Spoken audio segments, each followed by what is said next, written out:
श्रीराम रामेति रामेति रमे रामे मनोरमे सहस्रनाम तत्तुल्यं राम नाम वरानने। श्रीराम रामेति रामेति रमे रामे मनोरमे सहस्रनाम तत्तुल्यं राम नाम वरानने। श्रीराम रामेति रामेति रमे रामे मनोरमे सहस्रनाम तत्तुल्यं राम नाम वरानने।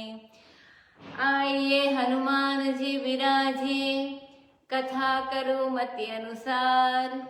प्रेम सहित गादी धरू, पधारिए पवन कुमार सियावर रामचंद्र की जय। रामचरितमानस स्वामी श्री अखंडानंद जी महाराज के प्रवचनों पर आधारित पुस्तक अयोध्या कांड। अभी भरत जी गए हैं रामचंद्र जी को लेने के लिए वन में, और वहां वशिष्ठ ऋषि रामचंद्र जी और भरत जी के बीच में बातें हो रही है। बड़ा समाज इकट्ठा हुआ है वहां पर, और वहां पर वशिष्ठ मुनि भी कहते हैं, और वो राम भरत के भी प्रेमी हो गए हैं अभी। तो वो भरत जी ने जैसे जैसे बातें बताई, अभी आगे देखते हैं। आरत कहि विचारी न काओ। वशिष्ठ मुनि कहते हैं कि जिसके हृदय में पीड़ा होती है, दुख होता है, व्यथा होती है, आरती होती है, इसको आरती, आर्त पर से आरती शब्द है, तो आरती होती है, वे कभी विचार नहीं किया करते।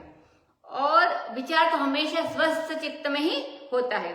तो जिसका चित्त स्वस्थ हो वह विचार कर सकता है। और जो जुआरी होता है उसको तो अपना ही दाव सोचता है, मतलब वो अपने बारे में ही सोचता है। माने एक तो जुआ खेलना, वो भी शास्त्र विरुद्ध है। कभी दीपावली के अवसर पर खेलने का काम भी पड़े तो जो लोग जुआ खेलने बैठते हैं वो हमारा पक्ष जीते, और ऐसे ही ख्याल से वो खेलते हैं, मानी हम ही जीते ऐसा सोचते हैं। सामने वाला पक्ष कभी जीते ऐसा कोई इसको ख्याल नहीं आता, मानी निष्पक्ष नहीं रहता है। एक तो जुआ, वो तो शास्त्र विरुद्ध, और उसमें जुआ खेलने के बैठने के बाद भी मनुष्य निष्पक्ष नहीं रह सकता, हमेशा उसको ऐसे ही होता है कि मेरा पक्ष जीते। तो जुआ भी खेले और निष्पक्ष भी रहे, तो यह बात नहीं बनती एक साथ। तो उसी में निष्पक्षता बड़ी कठिन हो जाती है। एक तो जुआ और उसमें पक्षपात। तो अब बताते हैं कि अब हमको तो यही सोचता है कि जिस तरह से वशिष्ठ मुनि कहते हैं कि जिस तरह से पूरे जन, मानी नगर जन, जननी माता, सारी माताएं और भरत की भलाई हो, वही उपाय अब तुम बताओ, और वैसा ही करना चाहिए। अब वशिष्ठ मुनि का वचन सुनकर रामचंद्र भगवान कहते हैं, हे नाथ, इसका उपाय तुम्हारे ही हाथ में है। जो बात भरत ने कही थी वही बात अभी रामचंद्र जी भी बता रहे हैं, और वही कहते हैं। भरत ने कहा था कि वशिष्ठ मुनि से कि आप हमसे उपाय पूछते हैं महाराज, तो ये मेरा दुर्भाग्य है। और रामचंद्र कहते हैं कि उपाय तो आपको ही बताना पड़ेगा। जो गुरु है, जो पुरोहित है, जो हमारे वंश का हितैषी है, वशिष्ठ मुनि राज पुरोहित है, तो हमारा हितैषी वही है और वही उपाय बतावेगा। तो महाराज उपाय आप ही बताइए, ऐसा रामचंद्र जी भी कहते हैं। सब कर हित रुख रावरी राखे। आपका जो रुख हो उसको रखने में ही सबकी भलाई है, मानो गुरु मुनि का जो रुख है उसको रखने में ही सबकी भलाई है। माने रामचंद्र जी भी ऐसा बोलते हैं कि आप कहीं चाहे कुछ, आप कहो चाहे कुछ और आज्ञा चाहे कुछ दो, माने आप कहो कुछ और सोचो कुछ और आज्ञा भी कुछ और दो, लेकिन आपका जो असली रुख है, माने आप क्या चाहते हो, क्या मानते हो, कि उनका असली रुख क्या है वशिष्ठ मुनि का, कि ब्राह्मण, गाय, देवता, उनकी रक्षा होनी चाहिए, तो इनका सबका भला हो, ऐसा उनका रुख है, और राक्षसों का वध हो। तो वशिष्ठ मुनि तो यही चाहते हैं कि ब्राह्मण, गाय और देवता उनका भला हो और उनकी रक्षा हो, और राक्षस का वध हो। तो उसके रुख यही है, तो उसके रुख भी देखनी चाहिए। आप भले बाहर से पक्षपात करते हुए भरत जी का, और बाहर से कुछ और कहते हुए, लेकिन रुख तो आपका भी वही है कि वो ब्राह्मण, गाय और देवता की रक्षा हो। सो आपका रुख हम रखेंगे, मतलब आपके जो रुख, उनको रामचंद्र जी को सब पता है, तो कहते हैं कि आपका रुख हम रखेंगे तो सबका भला होगा। सो आप तुरंत बताओ, आप जो कहेंगे, जो आज्ञा करेंगे, उस आदेश को पालन करने में ही सबकी भलाई है। सो सबसे पहले आप आशीर्वाद दे, आदेश दे। यह आदेश का ही शब्द आयसु हो गया है अवध में। प्रथम जो आयसु मोह कहो होए, मेरे लिए सबसे पहली आज्ञा दीजिए और मैं उसको शिरोधार्य करके आपकी शिक्षा, आपका आदेश मानने के लिए तैयार हूँ। उसके बाद आप चाहे किसी को, जिसको भी जो आदेश दे दीजिए, सो अपनी अपनी सेवा का भाग सब पूरी तरह से पूरा हो जाए, मतलब जो जो जिस चीज को कहोगे वो सब हो जाएगा। अब वशिष्ठ मुनि कहते हैं कि रामचंद्र, तुमने सत्य वर्णन किया, मैंने जो भी किया वो सत्य कहा। हमारा जो रुख है उसको ये कहते हैं कि तुम हमारे रुख को समझते हैं कि हमारी इच्छा है कि तुम ब्राह्मण, गाय और देवता की रक्षा करो, उनकी जो भलाई हो ऐसा काम करो और राक्षस का वध करो। तो वो वशिष्ठ मुनि कहते हैं कि राम जी का वर्णन जो है वो सत्य है और वह बात ठीक है और तुमने सत्य ही कहा, लेकिन भरत स्नेह विचार न रखा है। विचारने से तो यही ठीक मालूम पड़ता है कि तुम्हें वन में जाना चाहिए, पृथ्वी का भार दूर करना चाहिए, परंतु मैं तो भरत के स्नेह के वश में हो गया हूं, इसीलिए अब हमारे अंदर कोई विचार नहीं है। जब आदमी किसी के स्नेह में फंस जाता है तो प्रेमवश, रागवश, मोहवश हो जाता है। उस समय विचार की रक्षा नहीं होती है। माने वो किसी को विचार करना हो, किसी निर्णय पे आना हो तो प्रेमवश होकर, रागवश होकर, मोहवश होकर नहीं आना चाहिए। तो अच्छा सच्चा विचार नहीं सोचता है तो विचार की रक्षा नहीं होती है सच्चे विचार की। तो विचार चाहे कुछ भी हो, हम तो भरत के स्नेह में हो गए हैं और स्नेह में फंस गए हैं, इसीलिए स्पष्ट बात नहीं बोलता हूं और बारंबार तुमसे ही मैं कहता हूं, क्योंकि मेरी मति तो भरत की भक्ति में वश हो गई है। मानी जो कहूंगा मैं सच नहीं कह पाऊंगा। अब मनुष्य जब भक्त पराधीन हो जाता है तब वह अपने विचार के अनुसार बात नहीं कहता। जैसे अभी वशिष्ठ मुनि जी अपने भक्त भरत जी के स्नेह में पराधीन हो गए तो वो सच्ची बात नहीं कह सकते। मतलब वह तो जैसे भक्त की भलाई हो वैसी बात कहते हैं कि मोरे जान भरत रुचि राखी। मेरा मत यह है, अब ये गुरु जी को बात भरत जी भी तो सुन रहे हैं, पूरे जन भी सुन रहे, जो वशिष्ठ मुनि कह रहे हैं वो सब लोग सुन रहे हैं, रानी भी सुन रहे हैं, सारी माताएं भी सुन रही है। तो वशिष्ठ मुनि स्वयं निर्णय नहीं देते हैं, कहते हैं कि मेरा यह ख्याल है कि आप भरत की रुचि रखकर, माने भरत जैसा चाहते हैं जो कीजिए वही शुभ है। इसी में शिव जी भी साक्षी है, क्योंकि राम जी और भरत जी दोनों शिव जी के भक्त हैं, तो शिव जी भी साक्षी है। माने भरत की रुचि भी कभी धर्म के विपरीत नहीं होगी, क्योंकि वो भरत को जानते हैं, और सेवा के विपरीत भी नहीं होगी, मतलब इसके अनुकूल ही होगी, प्रतिकूल नहीं होगी, और आपकी इच्छा के भी विपरीत नहीं होगी। भरत जी जो सोचेंगे वो एक तो धर्म के विपरीत नहीं होंगी, सेवा से विपरीत नहीं होंगी, और आपकी इच्छा से विपरीत नहीं, माने राम जी की इच्छा से भी विपरीत नहीं होगी। इसमें भरत का भी संतोष हो जाएगा, प्रजा पुरजन मन नगरजन उनका भी संतोष हो जाएगा। और उन्होंने इशारा किया, मानो रामचंद्र जी को मंत्र दे दिया कि रामचंद्र तुम अपनी ओर से निर्णय करो, अपनी ओर से निर्णय मत करो, इस निर्णय को भरत पर छोड़ दो। माने भरत जो कहेंगे वो करेंगे, वो सच्चा करेंगे।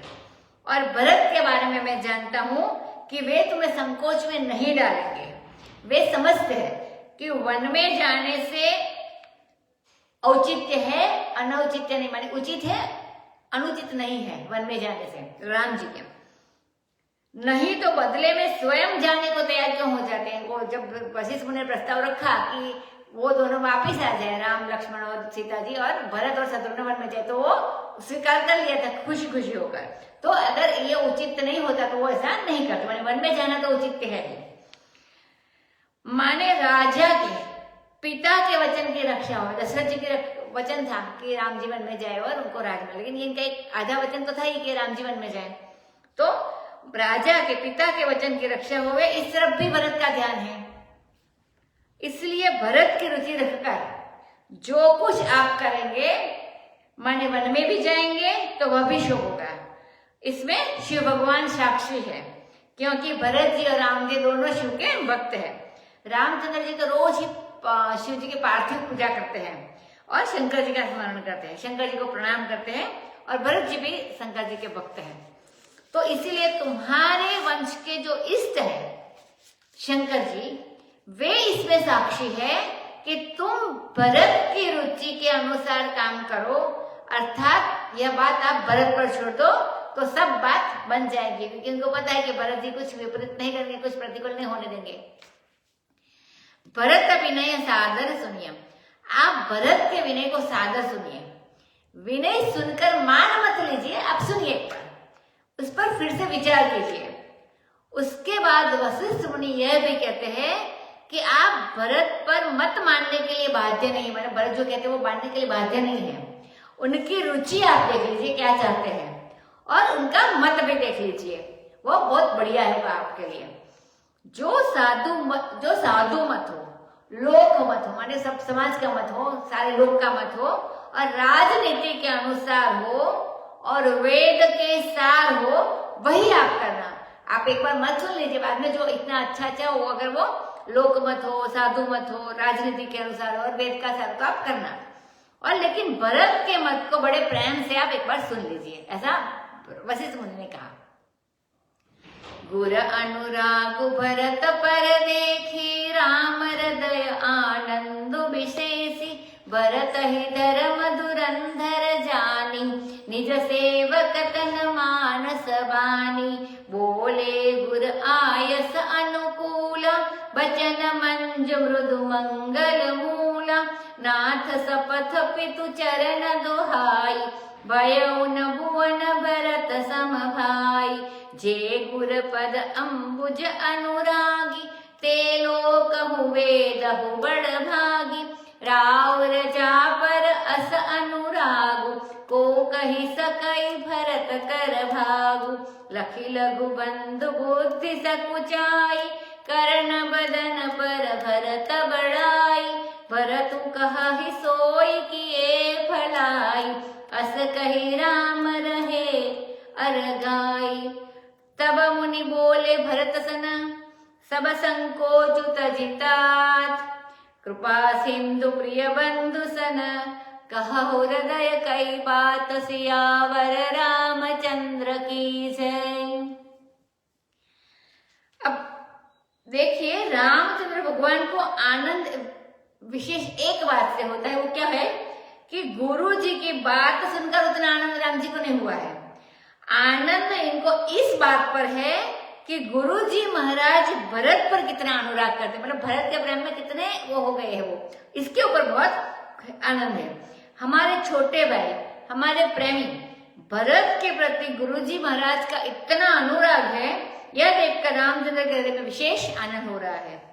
वशिष्ठ मुनि जो बारंबार कहते हैं कि भरत की रुचि देखो, हर बार वो ये बोलते हैं भरत की रुचि देखो, तो स्वयं स्पष्ट आज्ञा न देकर धर्म का निर्णय या वेद का सार या राजनीति को क्या वशिष्ठ नहीं जानते? सब कुछ जानते हैं राजपुरोहित है तो, लेकिन वशिष्ठ जी जानते हैं, और उनसे यदि कोई निर्णय करवाता तो वो मतलब तुरंत निर्णय कर देते कि रामचंद्र जी को वन में जाना चाहिए।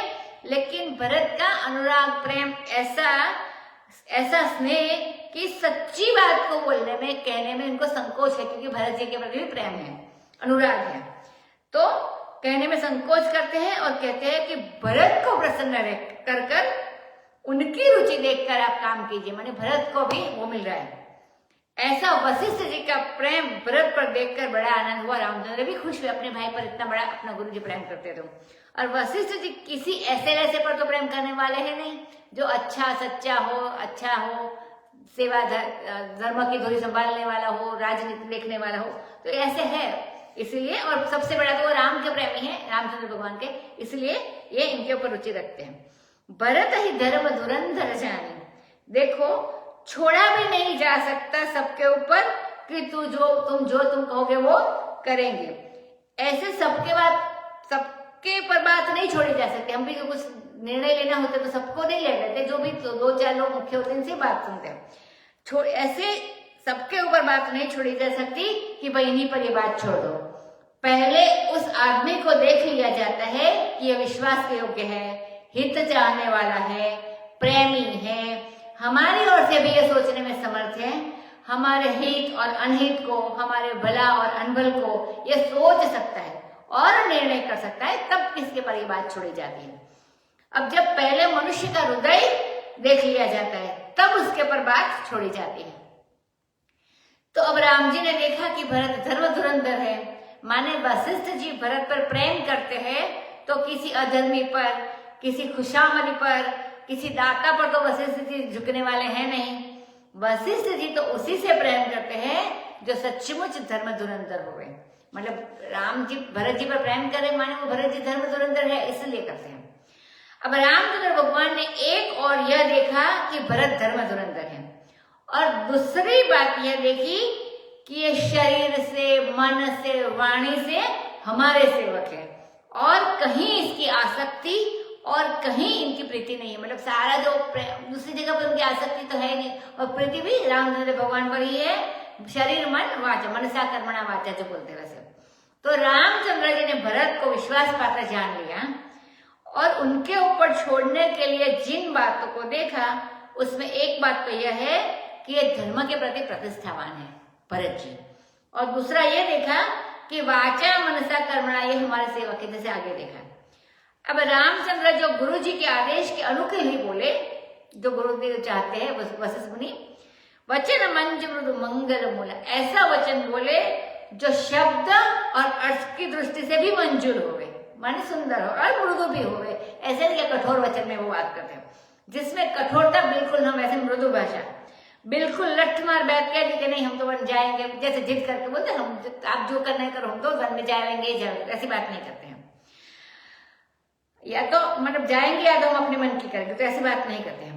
तो जो हम अपने मन की बात जो करते हैं हम ऐसा ही करेंगे, तो इसको लठ मार बात ऐसा बोलते हैं। लेकिन रामचंद्र की बात में मंजुलता है, मृदुता है और मंगल मूल है, माने भलाई पर, सबकी भलाई पर भी इनकी दृष्टि है, नजर है। उन्होंने साफ कह दिया कि आपका इतना, वशिष्ठ मुनि को, कि आपका इतना अनुराग है इनके ऊपर, उस भरत के सौभाग्य का वर्णन किया जिसके ऊपर गुरु जी का इतना अनुराग है। तो पहले भरत जी के सौभाग्य का वर्णन किया, क्योंकि भाग्यशाली है, क्योंकि अपने गुरु इनकी प्रति अनुराग और इनकी सराहना करते हैं। फिर बोले कि हमारा छोटा भाई है भरत जी, सो छोटे भाई की तारीफ उसके मुंह पर नहीं करनी चाहिए। उपासना संबंध भी बताया है कि हाँ भरत हमारे इतने विश्वास पात्र है, इतने स्नेही है, माने प्रेमी है, कि मेरे मुंह से बात निकले तो और, यानी मैं, मेरे भाई हो तो बात करो और है, लेकिन उनके मुंह से बात निकले उसमें कोई फर्क नहीं, माने राम भरत बोले या वो बोले तो फर्क नहीं है। तो भरत जो कहे वह करने में ही भलाई है, तो मैं कहूँ या भरत कहे तो उसमें सबकी भलाई ही सोचेंगे दोनों। बोल गुरु आयसु अनुकूला। अब मंगल का जो साधन है, मंगल का जो मूल है, जिससे आगे लोक का, परलोक का, देश का, देवताओं का, ब्राह्मणों का, सबका मंगल उसी में से निकलने वाला है, मतलब जो भी होगा इसमें। क्योंकि भरत जी की जो वाणी निकलेगी वह कोई साधारण नहीं है। सो बोले कि वशिष्ठ जी बोले कि आपकी शपथ है और पिताजी की दुहाई है, मैं ये बड़ी सभा में ये बात कहता हूं कि भरत के समान कोई भाई दूसरा संसार में ऐसा पैदा नहीं हुआ, मतलब अनन्य है भरत जी। यह जो भरत जी के मन में संकोच है अभी कि हमारे कारण हमको वसुला बनाकर कई ने कुयंत्र के, वसुला माने वो जो लकड़ी काटने या छिलने का जो औजार होता है, हथौड़ा जाता था, तो यानी मैंने हमको औजार बनाकर कई ने हमारा नाम लेकर हमारे लिए ये कुयंत्र जो कई ने किया, और हमारे कारण रामचंद्र को वन में जाना पड़ा। तो सब लोग भरत की बारंबार प्रशंसा करते हैं कि ऐसा इतना सोचते हैं भरत जी कि इस धरती पर, सब लोग ऐसा बोलते हैं कि इस धरती पर भरत के समान दूसरा कोई भाई नहीं हुआ। पहले लक्ष्मण से ऐसा कहा था, तात तुम्हारा सपथ पितु आना, सुचि सुबंधु नहीं भरत समाना। अब यही कहते हैं कि भरत के समान धरती में कोई भाई ऐसा नहीं हुआ।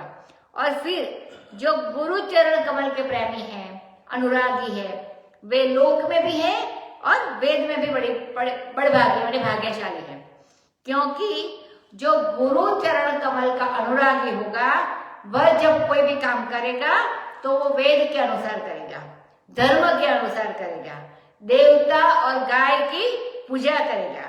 यह बात गुरुपद अंबज अनुरागी जो पद है उसमें छिपी हुई है, क्योंकि वशिष्ठ मुनि वेद के, धर्म के, देवता के और गाय के मनाने वाले हैं, तो वे धर्म के आचार्य हैं।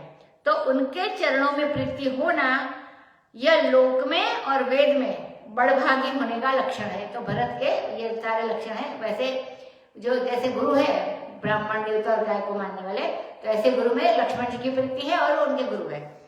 फिर कहते हैं उनका प्रेम आपके चरण कमलों में और आपका प्रेम उनके ऊपर, सो आप दोनों का भी परस्पर प्रेम है।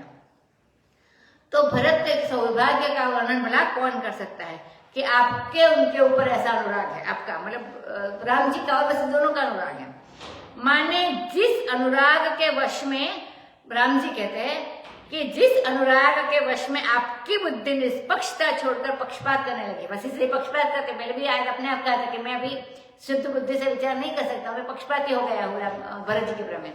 तो राम जी कहते हैं कि भरत के सौभाग्य का वर्णन भला कौन कर सकता है कि जिसके कि आपका उनके ऊपर ऐसा अनुराग है। माने जिस अनुराग के वश में आपकी बुद्धि निष्पक्षता छोड़कर पक्षपात करने लगी है और दाव लगाने में साफ कह दे कि हम तो भरत के पक्ष में, ऐसा बोल भी दिया। तो ऐसा पक्षपात आप जिसका करें, ऐसा अनुराग जिस पर आपका है, उसका सौभाग्य का वर्णन हम कैसे करें। ये हमारे छोटे भाई है, राम जी कहते हैं, इसलिए हमारी बुद्धि संकोच करती है कि इनके मुंह पर इनकी प्रशंसा मैं भी कैसे करूं, मेरे सामने नहीं करते ज्यादातर प्रशंसा। तो जैसा ही आपने कहा, जैसा भरत कहे, जैसे वशिष्ठ जी ने कहा कि भरत कहा ही सोई किए भलाई, तो राम जी ने भी ऐसा कहा जैसा भरत कहे। पहले वशिष्ठ मुनि ने भी कहा कि मोरे मन मोरे जान भरत रुचि राखे, जो कीजिए सो सुबह शिव साखी। तो वशिष्ठ मुनि ने तो अंत में यह भी कहा कि भरत जो कहे उसे आदर से सुन लीजिए, फिर विचार कर तब कीजिए। अब वशिष्ठ जी ने तो इतनी बात राम जी की रखी थी राम जी की कि आप जो कहो बोलो हम करेंगे, परंतु रामचंद्र तो अपनी कोई बात रखते नहीं, सीधा बोल दिया कि भरत जो करेगा वो सही करेंगे। तो वैसा आप बोलते हैं भरत कहे सोई किए भलाई, जो भरत कहे वो करने में सबकी भलाई। तो एक ही वाक्य में बोल दिया राम जी ने। तो ऐसा कहकर राम भगवान चुप हो गए। यह भी नहीं कहा कि भरत कोई बात कहेंगे तो फिर हम उस पर विचार करेंगे। बाकी वशिष्ठ जी ने तो राम जी में कह रहा था कि पहले एक बार सोच लीजिए, फिर सोचिए, फिर अच्छा है कि नहीं, वो सोच करके गए। लेकिन भरत राम जी ने तो ऐसा कुछ नहीं कहा, सीधा बोल दिया कि जो भरत कहे वैसा सब करने में सबकी भलाई है।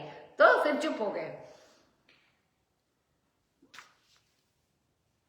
ऐसा नहीं कहा कि फिर इस पर विचार करेंगे, राजनीति और वेद के साथ इसको मिला लेंगे, माने वो है कि नहीं, ऐसे मिलेंगी तो मानेंगे। ये बात राम भगवान के स्वभाव के अनुरूप नहीं है। तो वे तो भक्त परवश है, प्रेम परवश है, वे तो उस पर विचार करने के लिए भी तैयार नहीं, मतलब जो कहे वैसा करेंगे। अब वशिष्ठ मुनि भरत से बोले कि बेटा सब संकोच छोड़कर तुम कृपा सिंधु, ये कृपा का समुद्र है, अनुग्रह विग्रह है और तुम्हारे प्यारे भाई है, कृपा कहने से प्रिय बंधु का भी संबंध बताया। कृपा सिंधु मानिए तुम्हारी ओर भी देखेंगे और अपनी ओर नहीं देंगे, मात्र तुम जो कहोगे वैसे ही सोचेंगे। एक बात और, दूसरे ये प्रिय बंधु है, माने पहले तुम इनका बड़ा संकोच करते रहे हो, अभी तक तो संकोच करते थे राम जी से, अब संकोच मत करो, अब संकोच छोड़कर जो अपने हृदय की बात है सो इनसे कह दो, ऐसा भी कहते हैं।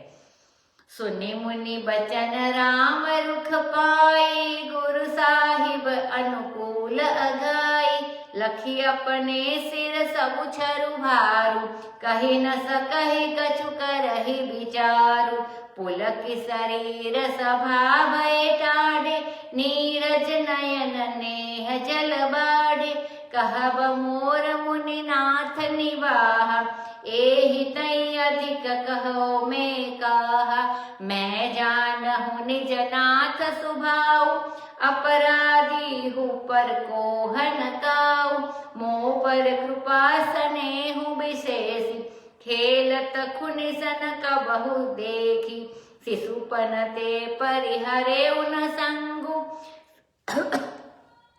कबहु न कीन मोर मन भंगु, मैं प्रभु कृपा रीति जिय जोही, क्वारे हूँ खेल जिता वही मोही, महु स्नेह सकोच बस सनमुख कही न बैन, दर्शन तृपितन आजु लगी, प्रेम पियासे नैन सियावर रामचंद्र की जय।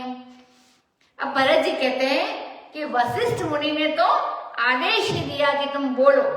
अब रामचंद्र जी की ओर देखा तो वे भी बड़े प्रेम भरी नजरों से देख रहे हैं कि देखिए अब भरत क्या करते हैं आगे। माने उनका भी रुख है कि भरत कुछ बोले। अब गुरु और इष्टदेव दोनों अनुकूल है भरत जी के, माने उनका भी रुख है गुरु जी का भी कि वशिष्ठ भरत जी कुछ बोले। अब गुरु और इष्टदेव दोनों अनुकूल है, दोनों में से एक भी रुष्ट हुए, माने रुष्ट माने नाराज हुए, अप्रसन्न हुए, दोनों में से एक भी रुष्ट हुए तो मनुष्य की कुछ बनती नहीं है, माने वो चाहे वो कुछ होता नहीं है। और भरत जी के ऊपर तो दोनों इष्ट है, दोनों अनुकूल है, दोनों संतुष्ट है। अगर इष्ट रुष्ट हुए माने जो इष्ट है वो नाराज हुए और गुरु संतुष्ट हुए तो गुरु इष्ट को रुष्ट से भी तुष्ट बना देते हैं, माने उनका जो रुष्ट है नाराजगी, उनको गुरु होता है वो तुष्ट माने संतुष्ट बना सकते हैं। लेकिन गुरु यदि रुष्ट हुए, गुरु यदि नाराज हुए तो मनुष्य की बनती नहीं है। और यहाँ तो गुरु की तृप्ति हुई, अगा गए भरत जी माने खुश हो गए कि वाह वाह हम धन्य हैं जिसके ऊपर गुरु और इष्टदेव, राम जी इष्टदेव है तो दोनों की कृपा है, तो बहुत खुश है। अब इन्होंने देखा कि मेरे ही सिर पर सारा भार आ गया। मैं तो सोचता था कि वशिष्ठ ऋषि कुछ कहेंगे या तो राम जी कुछ आदेश देंगे, लेकिन अब तो दोनों ने सारा भार भरत जी पर डाल दिया। पहले जब वशिष्ठ जी ने यह कहा था कि हमको तो तुमको कहने में संकोच हो रहा है, उस समय भरत के मन में दुविधा नहीं हुई थी। उस समय तो वे प्रेम से उमग कर बोलने के लिए तैयार हो गए।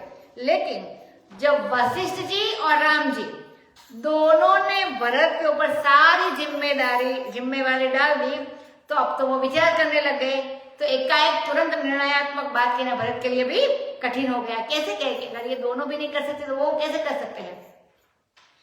कहीं न सकई कछु करहि विचार। अब वे अपने मन में विचार करते हैं कि जिस बात को वशिष्ठ जी को स्पष्ट कहने में हिचकिचाते थे कि वन मत जाओ घर लौट चलो, यह बात मैं स्पष्ट कैसे कहूं, क्योंकि बात अच्छी सच्ची नहीं हो तो उनको भी अभी पता चला कि जैसे जो वशिष्ठ ऋषि संकोच है या संकोचित है या हिचकिचाते हैं, मतलब कुछ बात तो सच्ची नहीं है अगर राम वन में से वापिस आए तो वो भी सोच रहे कि मैं ये बात स्पष्ट कैसे कहूं।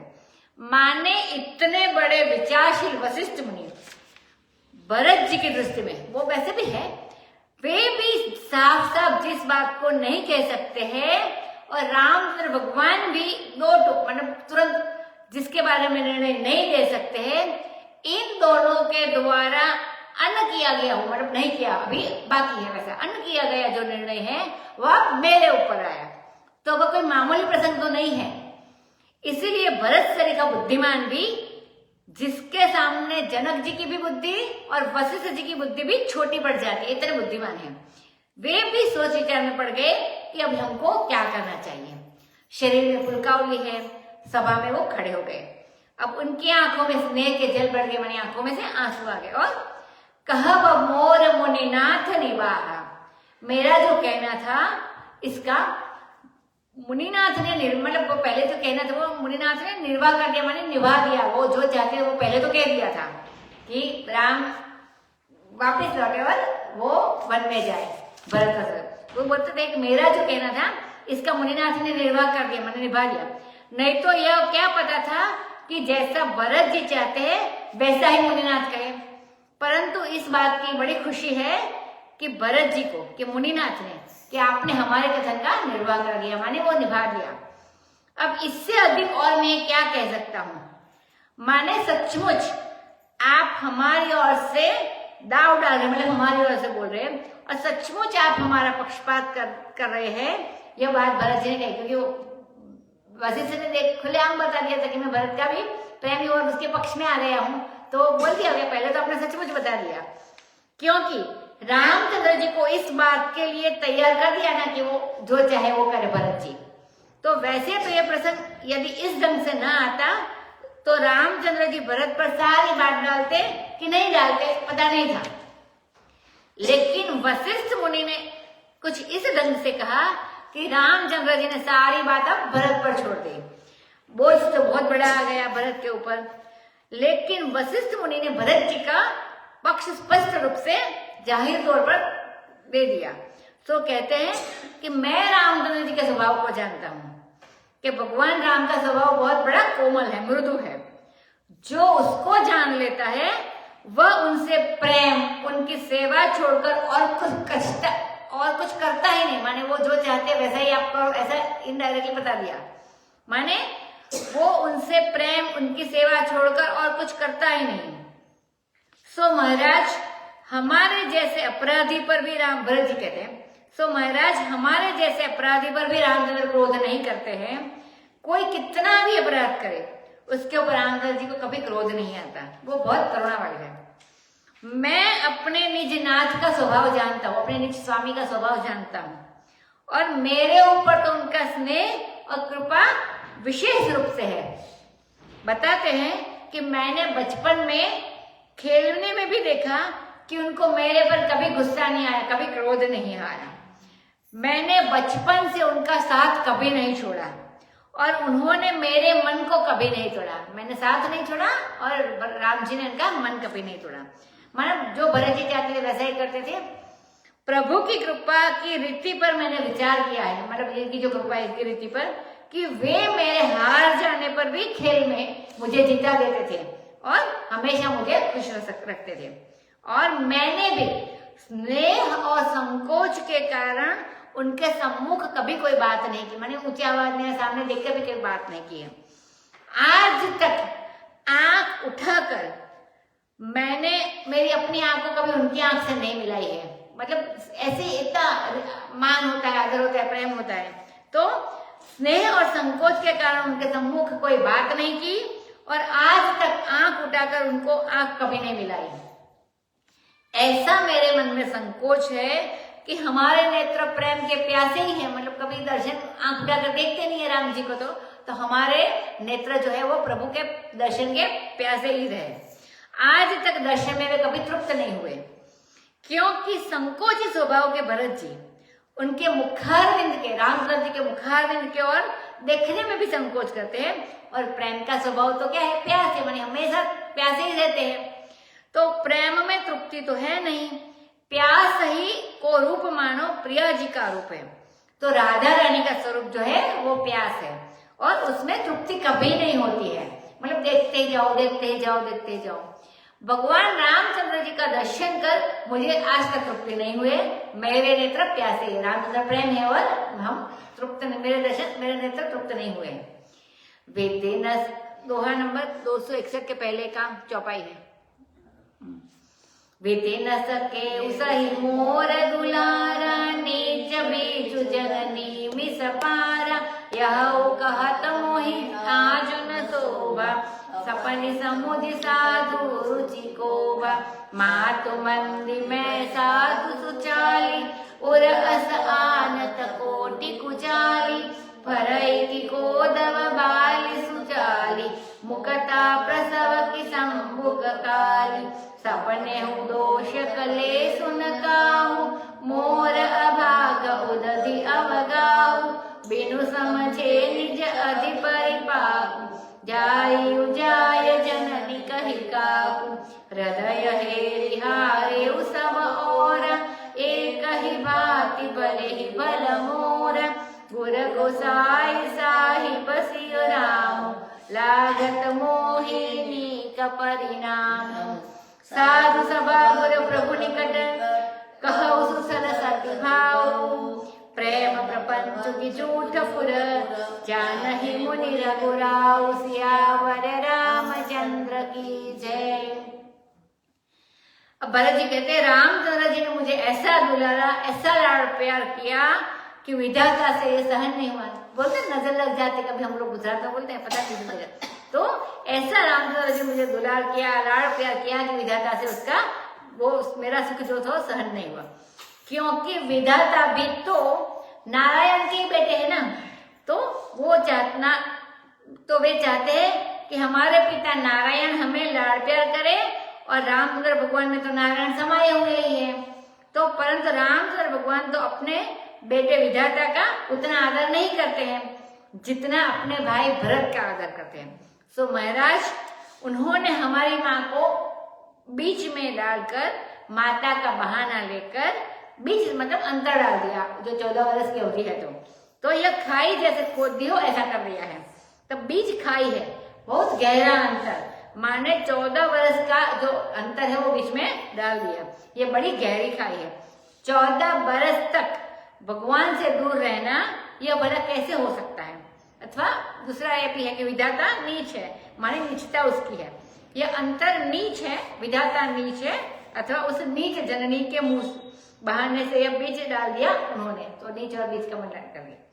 तो यह कहना भी आज मुझे शोभा नहीं देता है, क्योंकि अपनी समझ से आदमी अगर अपने को अच्छा समझता हो, बहुत लोग कहते हैं कि हम अपने को अच्छा समझते हैं तो हम अच्छे, ऐसा नहीं, परंतु अपनी समझ भी कभी कभी बहुत धोखा दे देती है। क्योंकि जैसे दूसरे की समझ पर लोग अंधश्रद्धा करते हैं, वैसे अपनी समझ पर भी अंधश्रद्धा कर बैठते हैं कि हम पता नहीं चलता कि हम समझ रहे हैं कि नहीं समझ रहे हैं। तो अंधश्रद्धा दूसरे पर ही हो सो बात नहीं, अपनी समझ पर भी अंधश्रद्धा होती है। अच्छे हो तो इसी से मैं अच्छा नहीं होता। अपनी समझ से साधुता और पवित्रता मनुष्य के जीवन में नहीं आ जाती है। मतलब मैं मंद है और मैं साधु सुचाली हूँ, तो यह बात हृदय में आते ही कोटि कुचाली, मानिए कुचाल की सीमा हो जाती है। तो यह कुचाली की कोटि है, मानी कुचाल की कक्षा है, कपट की। तो यह बात जो कुचाल वाले हैं वह ऐसे करते हैं, वो मानते हैं कि मैं ऐसा नहीं कह सकता कि मेरी माता ने मंद बुद्धि और ऐसा किया और मैं कुछ अच्छा हूँ, ऐसी बात नहीं। वो भी मानते हैं, वो भी समझते हैं। तो मैं बहुत अच्छा हूँ दुनिया में, सब पूरे, ऐसा नहीं है। एक स्वामी जी कहते हैं, अखंडानंद स्वामी जी, एक कोदो नाम का अन्न होता है जिसको गुजरात में कोदरी बोलते हैं, भादो में होता है और बहुत रुक्ष अन्न है, मानी उसमें स्नेह बिल्कुल नहीं होता, स्निग्धता बिल्कुल नहीं होती है। गेहूं में, चावल में थोड़ी चिकनाई होती है, लेकिन कोदो अन्न में चिकनाई बिल्कुल नहीं होती है। तो बोले उसमें क्या धान की बाल, जिसमें चावल होता है वह लग सकती है, मतलब वो नहीं अच्छा लगता जितना चावल अच्छा है। क्या काला घोंगा मोती को जन्म दे सकता है? नहीं दे सकते। सो सच्ची बात तो यह है कि किसी को स्वप्न में भी कोई दोष क्लेश लगाने योग्य नहीं, मतलब जो किसी को हम योग्य नहीं कि किसी के ऊपर दोष लगाए। यह तो मेरा दुर्भाग्य है जो अगाध समुद्र के रूप में मैं प्रकट हुआ। सो अपने पाप का परिणाम समझे बिना मैं झूठ मूठ जननी को उदाहरण देता हूं। मैंने गलती से जननी को दोषी समझा, माने क्योंकि मेरा भी कर्म होगा कुछ। तो काकू कहते, माने काकू माने दुरुक्ति, सूक्ति, जिसको अच्छी उक्ति उसको सूक्ति बोलते, काकू माने दुरुक्ति। भिन्न कंठत्व निर्धिरैहि काकुरित्य विधीयते।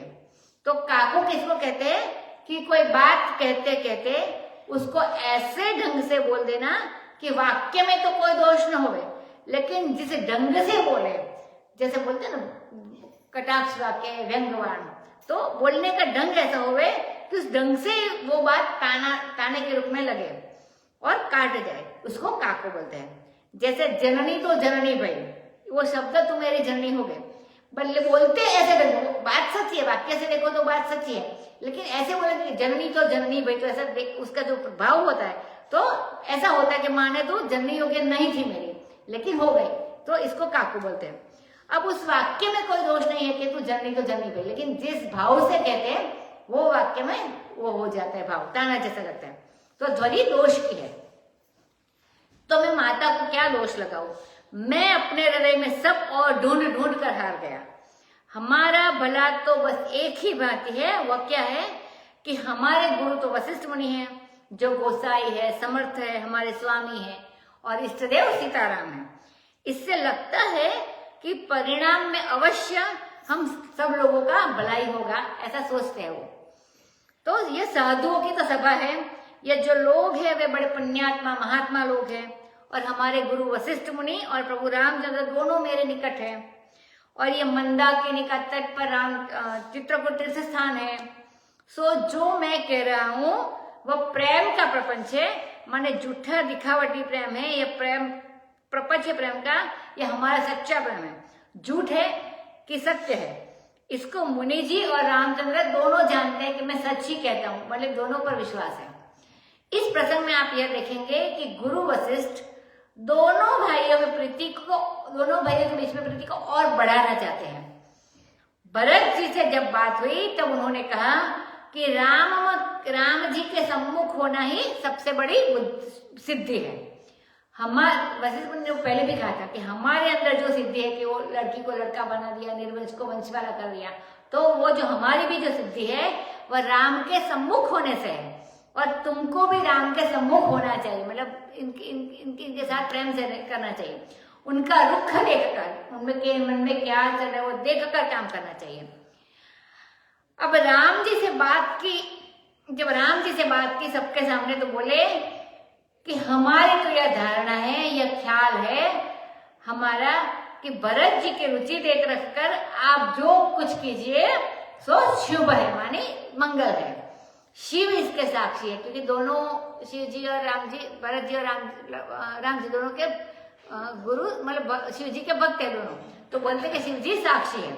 माने राम जी से कहते हैं कि भरत की रुचि से करो, और भरत जी से कहते हैं राम जी की रुचि से करो। अब इसका अभिप्राय यह हुआ कि गुरु वशिष्ठ दोनों में प्रेम चाहते हैं, और यह बात रामचंद्र जी को बिल्कुल स्पष्ट कह दी कि यदि हमको अपनी ओर से निर्णय लेना होता तो हम कह देते कि रामचंद्र जी वन में जाए और रावण आदि दुष्टों का संहार करे, तो उनका तो बहुत क्लियर था, लेकिन वो अभी दोनों के बीच में प्रीति बढ़ाना चाहते हैं।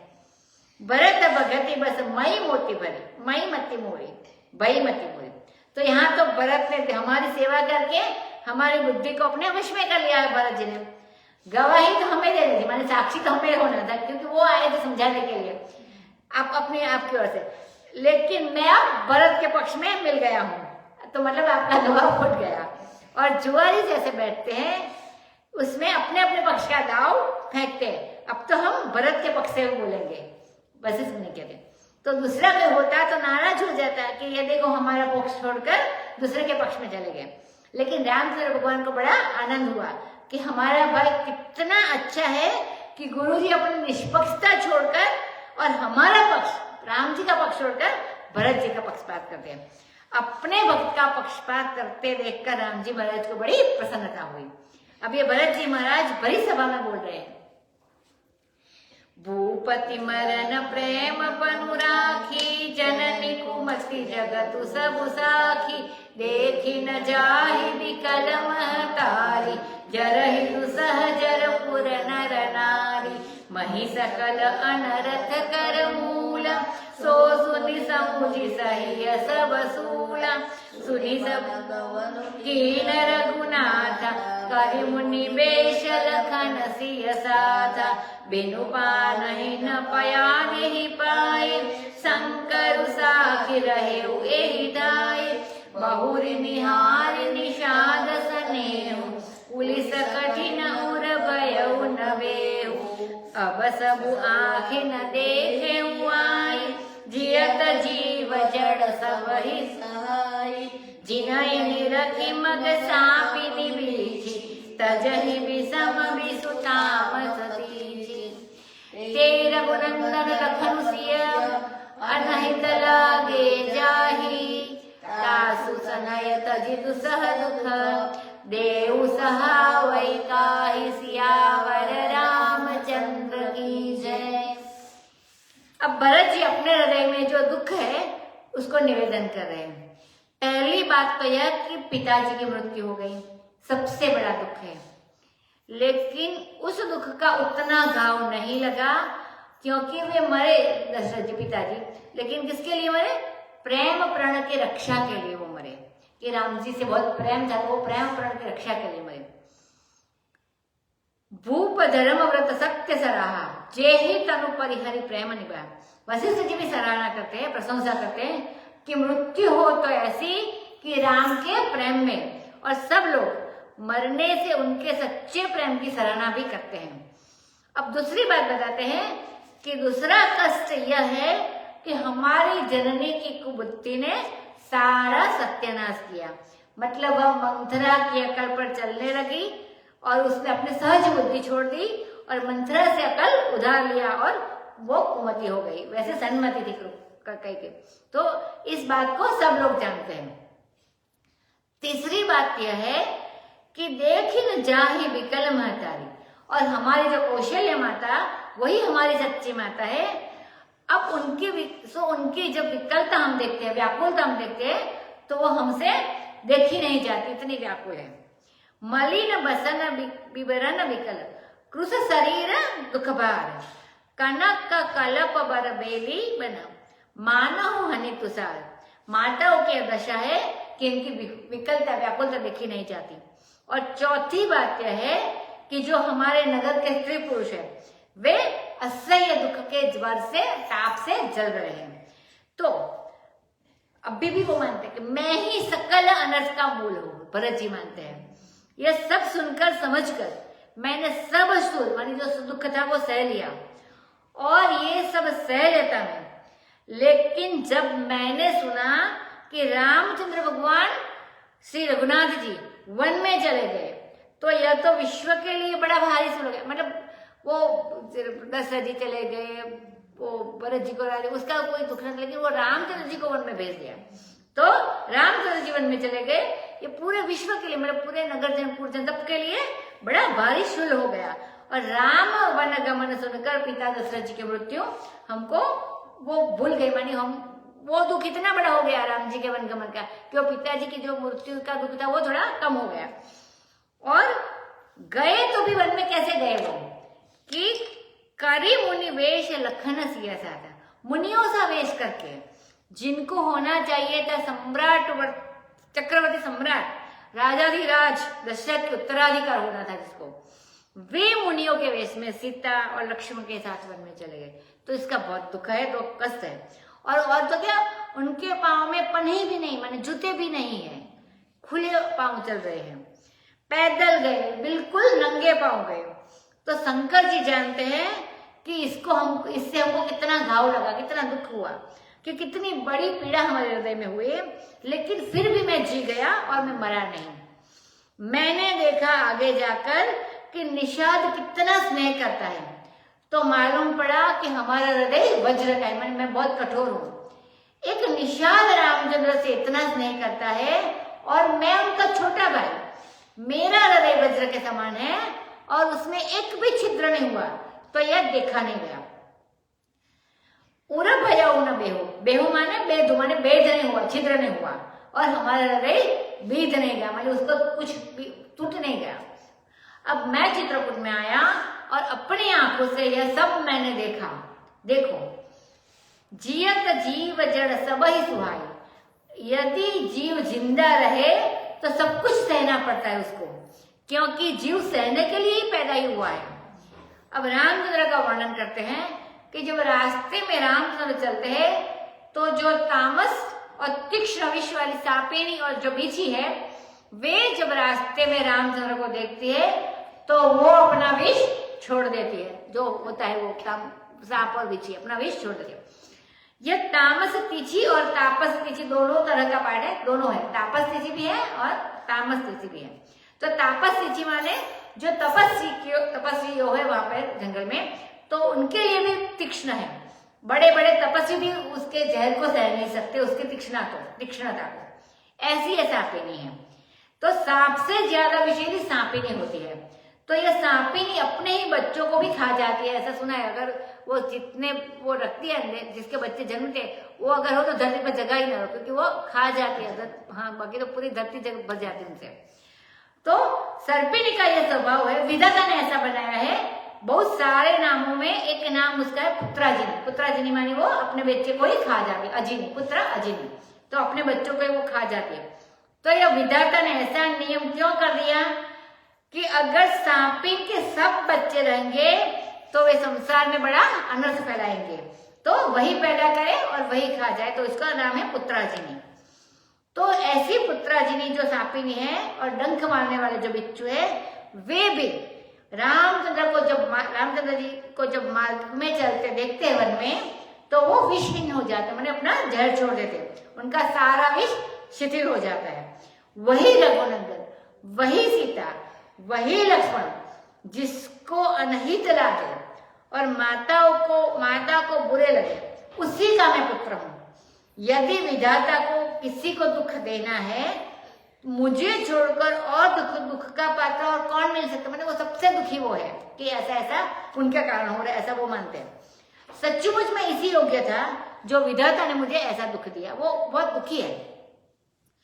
सुनी अति विकल भरत बरबानी, आरती प्रीति विनय सनसानी। शोक मगन सब सभा खबारू, मनहु कमल बन परे तुषारू। कही अनेक विधि कथा पुरानी, भरत प्रबोध कीन मुनि ज्ञानी। बोले उचित बचन रघुनंदु, दिनकर कुल कैरव बन चंदु। तात जाय जिय करहु गलानी, ईस अधीन जीव गति जानी। तीनी काल त्रिभुवन मत मोरे, पुण्य सिलोक तात तर तोरे।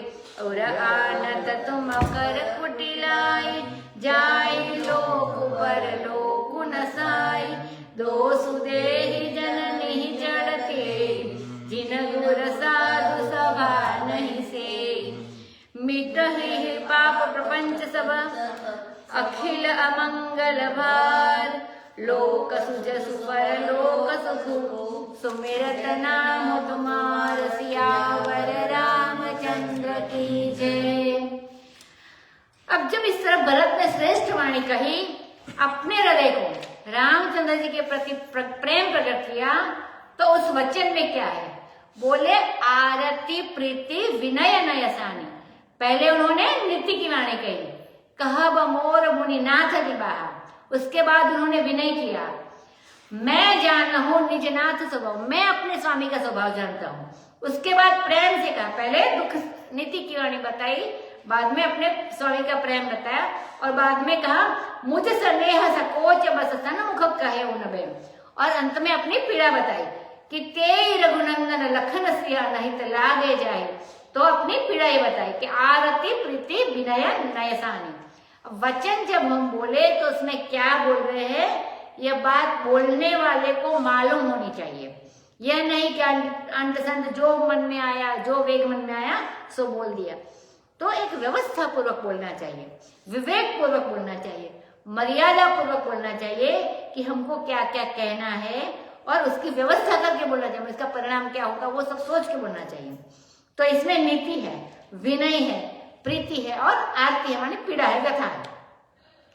ये चारों बात एक में मिलाकर भरत ने कही।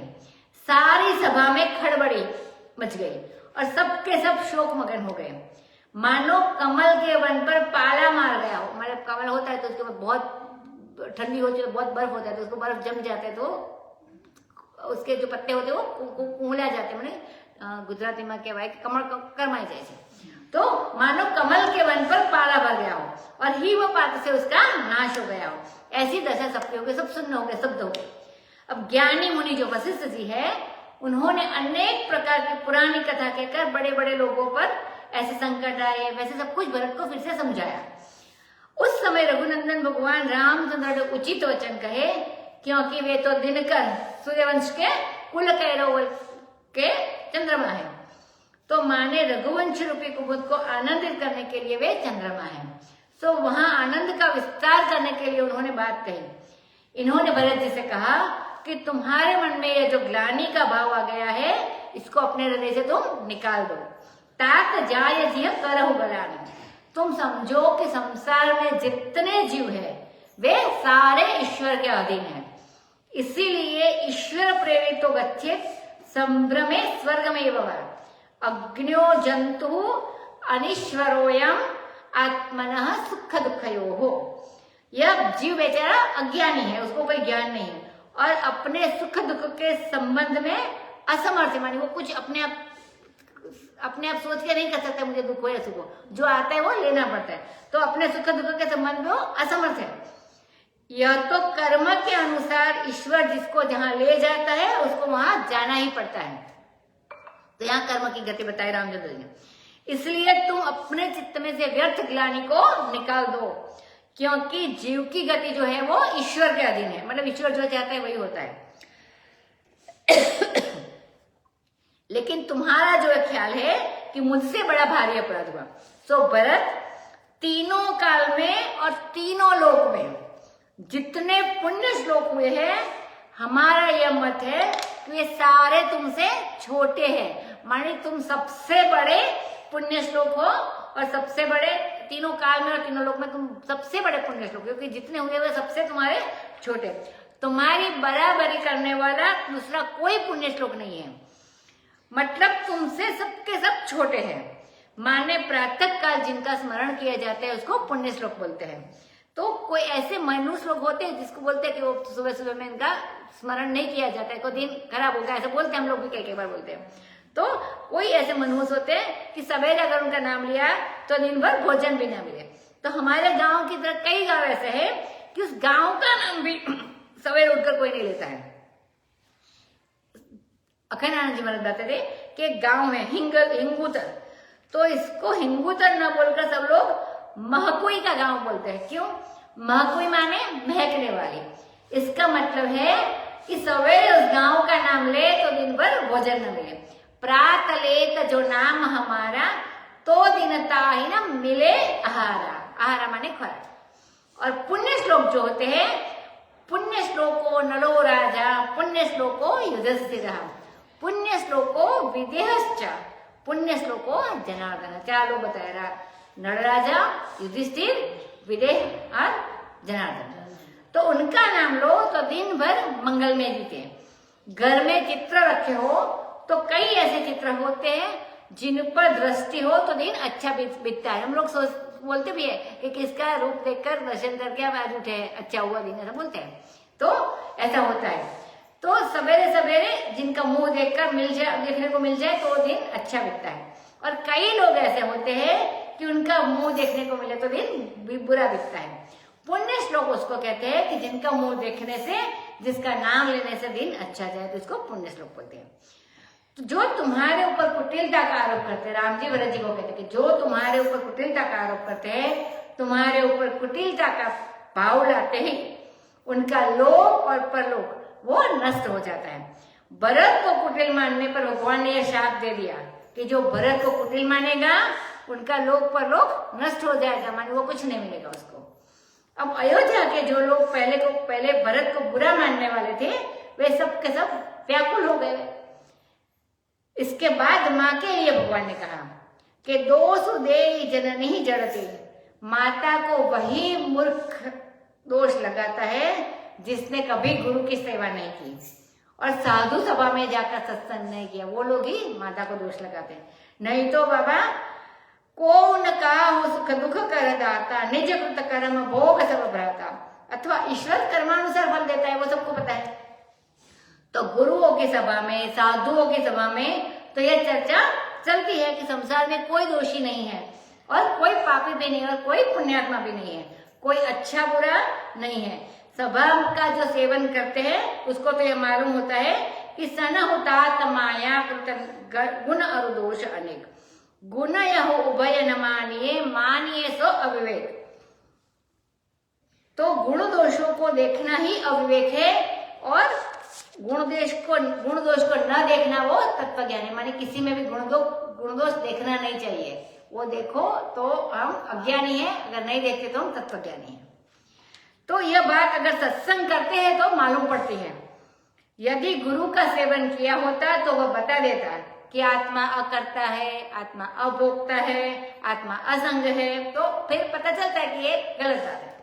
तो तुम अकर्ता हो, अभोक्ता हो और असंग हो, तो वो क्या वे नहीं हो तुम। यदि गुरु होता और साधु सेवन किया होता तो किसी दूसरे को दोष नहीं लगाता। सो देखो, जो लोग कहते हैं कि भरत में दोष है, वे तो बड़े दोषी हो गए क्योंकि उनको पता नहीं, वो ज्ञानी भी हो गए। लेकिन उनके लिए भी भगवान उपाय बताते हैं। देखो कि अयोध्या वासियों में कुछ लोग तो बिल्कुल दुखी हो गए क्योंकि देखा होगा भरत में दोष और भरत को भला बुरा भी कहा होगा। तो अभी रामचंद्र भगवान कृपा निधान है, करुणा के भंडार है। देखो मिट ही पाप प्रपंच, सब बता दे। देखो सारे पाप प्रपंच मिट जाएंगे और अखिल अमंगल का भार मिट जाएगा। लोक में सुयश होगा, परलोक में सुख मिलेगा तुम्हारे नाम का स्मरण करने में। मतलब जो भरत जी का नाम स्मरण करेंगे उनको ये सब कुछ मिलेगा। माने भगवान ने मंत्र बता दिया कि जिन जिन लोगों ने कभी तुमको कुटिल समझा है, अगर वे लोग तुम्हारे नाम का जप करे, भरत भरत भरत भरत ऐसा जप करे, तो उनका कल्याण ही हो जाएगा। कहु सुभाव सत्य शिव साखी, भरत भूमि राउ राखी। तात कुतरक करहु जन जाय, बैर प्रेम नहीं दुरहि दुराय। मुनिगण निकट बिहग मृग जाई, बाधक बधिक बिलोकी पराहि। हित अनहित पशु कछुदाना, मानुष तनु गुण ज्ञान निधान। तात तुमहि में जानऊ नीके, करो काह असमंजस जीके। राखे उराय सत्य मोहि त्यागी, तनु परिहरे प्रेम पन लागी। तासु वचन मेटत मन सोचु, तेहि ते अधिक तुम्हारे संकोचु। तापर गुर मोहि आय सुदीना, अवसि जो कहु चहु जोईनीना। मनु प्रसन्न करि सकुच तजी, कहु करो सोई आजू। सत्य संग रघुबर वचन, सुनिभा सुखी समाजु। सियावर रामचंद्र की जय। कहु स्वभाव सत्य शिव साखी। अब भरत जी ने पहले कहा था कि यदि तुम लोग हमें राज्य दे दोगे तो मोहि राज्य हटि देहु जबहि, रसा रसा तल जाय ही तब हो। मैं इतना दुष्ट हूं कि मुझे यदि राज्य दे दोगे तो पृथ्वी रसा तल में चली जाएगी। ऐसा भरत जी ने जब पहली बार बताया तो बताया था। अब रामचंद्र भगवान कहते हैं कि मैं सत्य सत्य स्वाभाविक बात सबको कहता हूं, माने सौगंध से कहता हूं। सत्य का नामोच्चारण करना ही शपथ मानी जाती है, मतलब सत्य बोला तो बोला। शंकर भगवान इस बात के साक्षी है कि भरत भूमि रह राव रे राखी। भरत जी तुम्हारी राखी यह धरती पर रह रही है, मतलब वो रख रहे तब रह रही है। तुम सबका भरण पोषण करते रहो, इसलिए धरती रह रही है। भरत नाम का अर्थ ही यही है, उजड़ी जाए। मेरे भाई तुम व्यर्थ में इतना कुतर्क मत करो। हम इतना जानते हैं कि कौन किससे दुश्मनी कर रहा है, कौन किससे प्रेम कर रहा है। ये बात छिपाने से नहीं छिपती।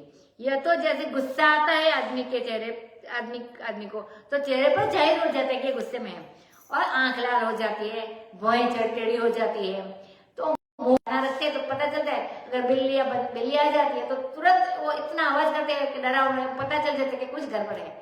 अगर कोई खाना खिलाने वाला है तो ऐसा कुछ नहीं करते, शांति से खाना खाएंगे। तो देखो मुनियों के भी पास ऐसे आ जाते हैं। अपने हित अनहित को पशु पक्षी भी जानते हैं। पक्षी वो मूंगे हैं, फिर भी इनको पता चलता है कि मेरा हित करने वाला कौन है और अनहित करने वाला, माने मुनि हित करने वाले उनको पता है देख से ही। तो यह आदमी कहाँ किस प्रयोजन से क्या कर रहा है, इस बात को पशु पक्षी भी समझ सकते हैं। यह मनुष्य का जो शरीर है यह तो ज्ञान और गुण का खजाना है। सो मैं तुमको भली भांति जानता हूं, लेकिन क्या करूं? प्रश्न तो यह है कि मैं क्या करूं। हम राम जी कहते हैं से हमारे लिए में भी बड़ा असमंजस है, ऐसी दुविधा है, ऐसी असंगति हमारे विचारों में आ गई है कि हमको क्या करना चाहिए। ये खुद को नहीं सोचता है। देखो पिताजी की बात अपने ध्यान में लाओ। राखे उराव सत्य मोहि त्यागी। राजा सत्य वचन के इतने प्रेमी थे कि मेरा त्याग करके भी उन्होंने सत्य नहीं छोड़ा। एक बार वचन दे दिया तो दे दिया, और मुझसे जो प्रेम था उसकी भी रक्षा की। क्या कि प्रेम के लिए उन्होंने अपना शरीर त्याग कर दिया। तो उन्होंने संगति बैठा दी कि राम के प्रेम की रक्षा हो गई मरने से, और वचन की रक्षा हो गई राम को वनवास देने से। तो हमारे पिताजी ने तो प्रेम और सत्य दोनों का मेल अपने जीवन में बैठा लिया राम जी के। अब देखो हमारे सामने भी वही समस्या है। एक और तो उनके वचन को मिटा देना, मतलब वो जो कहा है वैसा नहीं करना, और जिस सत्य के लिए हमारे पिता ने शरीर छोड़ दिया उस सत्य को मिटा देना। एक और तो यह बात आ गई। दूसरी और यह बात आ गई कि तुम मेरे प्रेमी हो और तुम्हारे प्रेम की भी रक्षा करनी चाहिए। तो जो समस्या हमारे पिताजी के सामने आई थी और मरकर जिसका उन्होंने समाधान किया, वही समस्या अब तुम्हारे प्रेम की और सत्य वचन की हमारे सामने आ गई है। तासु वचन मेटत मनोसोचो। अब अपने पिताजी का वचन मिटा देने में मुझे बड़ा शौक है। भरत जी भी कहते, राम जी भी कहते हैं। दुख होता है कि पिताजी की बात कैसे मिटाए, मतलब जो वचन दिया तो हम उसको निभाना चाहिए। परंतु ते ही ते अधिक तुम्हारा संकोच हूं। राम जी कहते हैं लेकिन तुम्हारा जो संकोच है, माने तुम्हारे प्रेम के कारण जो हम तुम्हारे वशीभूत हो गए हैं, उसका भी मुझे बहुत संकोच है। लेकिन एक तो दशरथ जी का सत्य वचन था, एक कैकेयी की संपत्ति थी और एक कौशल्या की अनुमति थी, सब बात थी। लेकिन तुम्हारा प्रेम का संकोच जो हमारे पास आया, उसमें एक बात तुम्हारे पक्ष में बहुत बढ़ गई। भरत जी कहे वह करने में भला है, तो भरत का रुख देखा कर करो, ऐसी गुरु महाराज ने हमको आज्ञा दी। राम जी कहते हैं अब तो तुम्हारा प्रेम और गुरु जी की आज्ञा दोनों मिलकर तुम्हारा पक्ष अभी बड़ा हो गया मेरे से, क्योंकि तुम्हारे पास तो गुरु है। और पिताजी के सत्य वचन का जो पक्ष था वह छोटा हो गया। मैंने यह बात निश्चित कर ली है कि गुरुजी ने आज्ञा दे दी और तुम्हारा प्रेम दोनों मिलकर बड़ा हो गया, इसलिए जो तुम कहो वही मैं करने के लिए तैयार हूं। ऐसा कहा क्यों? लेकिन उनको विश्वास है कि भरत धर्म धुरंधर है और वो उसके भी वो है, तो धर्म को रुख में रखते हुए भी जो निर्णय लेंगे, तो इसलिए उनको भी इतना विश्वास, इतना प्रेम था, इसलिए ये कहते हैं। क्योंकि भरत जी का आगमन सुनकर राम जी के मन में पहले ही संकोच का उदय हुआ था। उधर तो पिता का वचन है और इधर भाई का संकोच है, मैं क्या करूं, ऐसा पहले भी सोचा था। अब रामचंद्र भगवान ने कहा देखो तुम प्रसन्न हो जाओ और अपने मन को निर्मल करो, शुद्ध करो, उसमें कोई वासना मत रखो, कोई इच्छा मत रखो, कोई पक्षपात भी मत रखो, मन निष्पक्ष होकर बात करो, कोई स्वार्थ मत रखो, अपने मन को कर लो निर्मल और सारे संकोच छोड़ दो। मैं स्वयं संकोच में पड़ गया हूं, यह ठीक है कि मैं बड़ा हूं, मुझे संकोच करना पड़े तो पड़े, लेकिन तुम संकोच छोड़ दो और आज जो तुम कहो वही मैं करूंगा। तो सत्य संदर्भ बर वचन, सत्य संदर्भ सत्य संकल्प है रामचंद्र जी, जो सत्य है वही करेंगे। तो अब उन्होंने वायदा कर लिया कि जो भरत तुम कहोगे सो मैं करूंगा। जब वह प्रतिज्ञा कर ली रामचंद्र जी ने, तो वे अपनी बात को कभी नहीं टालते। मैंने राम जी जो कहेंगे, अब बोल दिया कि तो भरत जी जो कहेंगे वो करेंगे। अब यह बात सुनकर सब अयोध्यावासी सुखी हो गए कि अब तो भरत कह देंगे कि चलो अयोध्या, और रामचंद्र भगवान अयोध्या चलेंगे और फिर सब सुखी हो जाएंगे। लेकिन भरत जी के ऊपर इतना बड़ा वो रखा है, तो फिर वो ऐसा नहीं कर सकते। बात एक, राम जी वशिष्ठ जी कहते भरत कहे कैसा करो, राम जी कहे ऐसा करो, तो कितना विचार, ऐसे तुरंत निर्णय नहीं लिया जा सकता। कभी लोग बोलते हैं कि ऐसे ऐसे फटफट कर दो, ऐसा नहीं होता है। सुरगण सहित सभय सुर राजू, सोच ही चाहत हो न अकाजू, बनत उपाउ करत कछु नाहि, राम शरण सब गे मन माहि, बहुर विचारी परस पर कहि, रघुपति भगति भगति बहोई, सुधि करि अम्बरीश दुर्वासा, बेसुर सुरपति निपट निरासा, शरण बहुकाल विषाद, नरहरि किए प्रगट प्रहलाद, लगी लगी कान कहि तनु माथ, अब सुर काज भरत के हाथ, आन उपाउ न देखिय देव, मानस राम सुसेवक सेवा, हिय सप्रेम सुमिरहु सब बरतहि, निज गुणशील राम बस करतहि, सुनि सुर मत सुर गुरु कहेउ, बल तुम्हार बड़ भागु, सकल सुमंगल मूल जगत, भरत चरण अनुराग, सियावर रामचंद्र की जय। अब इधर तो अयोध्या का समाज था, सो वो तो सुखी हो गया, मैंने खुश हो गए कि अभी भरत जी बोल देंगे और रामचंद्र अयोध्या चलेंगे। कि बात अब भरत पर आई है, और लेकिन भरत का हृदय कैसा है इसको तो माता सीताराम जानते हैं, वशिष्ठ मुनि जानते हैं, और तीन ही व्यक्ति केवल जानते हैं। तो तीन में सीताराम तो दोनों हो गए, एक है, एक वशिष्ठ मुनि है, तो केवल दो ही हुए व्यक्ति भरत के हृदय को जानने वाले, सीताराम एक ही है। तो यदि भरत के हृदय को जानते नहीं तो रामचंद्र उनके ऊपर छोड़ नहीं देते, तो सुरगण सहित सभय सुर राजू, अब ये खुश हुए, लेकिन देवता लोग डर गए क्योंकि वे भरत जी को नहीं पहचानते। तो मतलब तीसरे जो थे वो देवता थे जो नहीं जानने वाले, तो सुरगण सहित समाज सुरराज, देवता डर गए, वे भरत जी को नहीं जानते। देवता और इंद्र दोनों डर गए और सोचने लगे कि अब तो बड़ा भारी अकाज होना चाहता है, मतलब जो अब तक हुआ कि अब तो भरत जी बोल देंगे राम जी चले जाएंगे तो देवताओं का काम नहीं होगा, तो हमारा सब काम बिगड़ा, अब तो कोई उपाय बनाया नहीं बनता है। मन ही मन सब राम की शरण में गए और फिर आपस में परस्पर मन से मन विचार करते हैं। एक तो राम की शरण में गए, वह उपाय भी देवताओं ने बड़ी बुद्धिमानी से किया, क्योंकि राम की शरण में जो जाता है तो रामचंद्र जी उसका स्वीकार करते हैं। सकृदेव प्रपन्नाय तवास्मीति च याचते अभयं सर्वभूतेभ्यो सतामेतत् व्रतम मम। तो उनका ये व्रत है राम जी का, सकृत प्रणाम किए अपनाए। एक बार यदि कोई ईमानदारी से छल कपट छोड़कर सच्चा प्रणाम कर दे तो उसको सदा के लिए अपना लेते हैं। वे शरणागत को कभी छोड़ते नहीं। हमने बाद में देखेंगे कि वो विभीषण दुश्मन के भाई थे, फिर भी शरणागत में आए थे तो स्वीकार किया था, तो देवता लोग अभी शरण में आ गए। राम शरण सब गे मन माही। अब देवताओं को दूसरा विचार आया कि रघुपति स्वतंत्र नहीं है, स्वबस भगवान है, माने ये स्वबस है, स्वतंत्र है। पर देवता लोग कहते हैं कि ये स्वतंत्र नहीं है। आगे तो आया था कि भगवान स्वतंत्र है, सर्वशक्तिमान है, सर्वज्ञ है, लेकिन देवता लोग को इसका पता नहीं है कि वो, उनको पता है कि वो शायद भरत जी के कहने पर आ जाए। अब देवताओं को, हाँ, अब रघुपति तो अपने भक्त की भक्ति के वश में है, ये देवता के बारे में सोचते, तो उन्होंने याद किया कि देखो अम्बरीश दुर्वासा के प्रसंग में भगवान ने बिल्कुल साफ कह दिया कि अहम भक्त पराधनो ये स्वतंत्र इव द्विज। ब्राह्मण देवता दुर्वासा जी ही है। यद्यपि दुर्वासा शंकर के अंश है, शंकर रूप है, और दुर्वासा ब्राह्मण है, बड़े तेजस्वी, बड़े तपस्वी है, लेकिन उस प्रसंग में भगवान दुर्वासा का पक्ष नहीं लेते हैं, अम्बरीश का पक्ष लेते हैं, और अपने चक्र से दुर्वासा की रक्षा स्वयं नहीं करते। कहते हैं कि अम्बरीश की शरण में जाओ, मतलब वो ऐसा नहीं करते। अब तो इंद्र और देवताओं के मन में बड़ी निराशा हो गई, एकदम निराश हो गए, और वे आपस में बात करने लगे।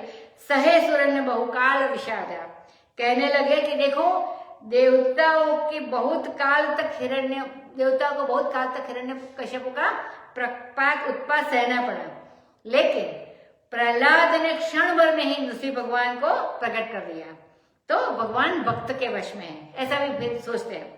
अब तक एक दूसरे के कान में फनाफूसी हो करे देवता, लगी लगी कान में कहे ही धुनी माता, अपना सिर पीटते और कर्णाकर्णों माने कर्णोपकर, एक कान से दूसरे कान में, संस्कृत में शब्द है कानाफूसी करते हैं कि अब सूर्य का जो भरत के हाथ है, अब देवता का जो कार्य है वो भरत के हाथों में है। अब देवताओं का काम जिससे बने तो वे भरत ही, अगर भरत ले जाए तो नहीं बनेगा, भरत बोलेंगे कि राम जी वन में जाए तो काम बनेगा, मतलब अब सारा भरत के हाथों पर है। हमने गांव में सुना है कि जब किसी से कोई काम लेना होता है तो उसकी पीठ ठोक कर कहते हैं कि अब सूर्य का आज भरत क्या था, तो गाँव में होगा वो रामचरितमानस का वो ज्यादा, तो इसको तो ऐसा बोलते हैं, अब सूर्य का आज भरत के हाथ है। भाई अब हमारा काम तो तुम ही बना सकते हो, तुम्हारे सिवाय दूसरा कोई और नहीं बना सकता हमारा काम, तो ऐसे बोलते हैं। आन उपाय न देखिए देवा, हे देवताओं अब दूसरा उपाय देखने में कोई नहीं आता है। राम केवल सुसेवक की सेवा कोई मानते हैं। अब तो महाराज शरण तो गए राम की, परंतु सब प्रेम के साथ भरत जी का भी स्मरण कर रहे हैं, क्योंकि भरत जी ने अपने गुण से शील से रामचंद्र जी को भी वश में कर लिया है। निज गुणशील राम बस करत है, ये तो राम को वश में किए हुए हैं, इनका स्मरण करो और कहो कि महाराज जिनको आपने वश में कर लिया है उनको हमारा काम करने के लिए भेज दो। तो अब भरत की शरण ग्रहण करो। तब देवताओं का यह मत सुनकर सुर गुरु बृहस्पति, जो देवताओं के गुरु है, कहा कि धन्य हो तुम लोग, तुम्हारे बड़े भाग्य है, क्योंकि भरत के चरणों में जो अनुराग है वह सकल सुमंगल मूल है, इसलिए तुम्हारा कल्याण होगा। अभी आगे कल देखेंगे। श्री राम जय जय रामो, श्री राम जय जय रामो, श्री राम जय जय रामो, श्री राम जय जय रामो, श्री राम जय